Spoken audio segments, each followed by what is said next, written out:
thoughts are about that. Look, I've got the sort of report here. This again a bit of light reading for myself. You know, I'm a great one to try and get my teeth into things and Yeah. better understand. So I'm doing a piece of work and a project around that at the moment, which comes out towards the end of May.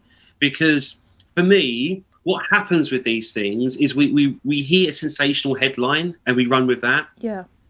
There are 31 recommendations in that report. I've just come, beginning of this week and did a talk to the Home Office and civil servants about, race, equality, diversity. And they spoke about that report quite heavily, especially because of the policing element. The lady who's head of making sure police do what they're supposed to do, she said that she was going to look at the recommendations and find a way to implement them to make sure that underrepresentation and disparity in that sense doesn't happen anymore.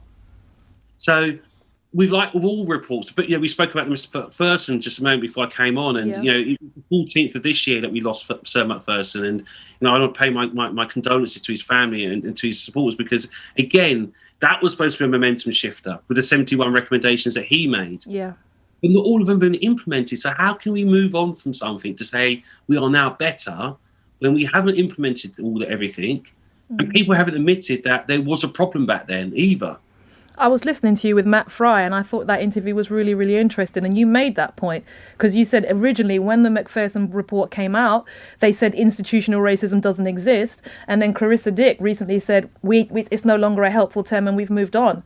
So you can't really address what you haven't even admitted. It's like, denial again, denial. Well, children, isn't it? If you do something wrong, put your hand up, understand, admit it, learn from it, we move on. Okay. So it gets confusing if we tell people mixed messages. And like I said, what I'm not trying to do again is to say, and I agree with your point about just blaming the police. It's not just the policing problem. No, and this is also the civil service, which is as well. The permanent secretary of the Home Office wields as much power as a minister does.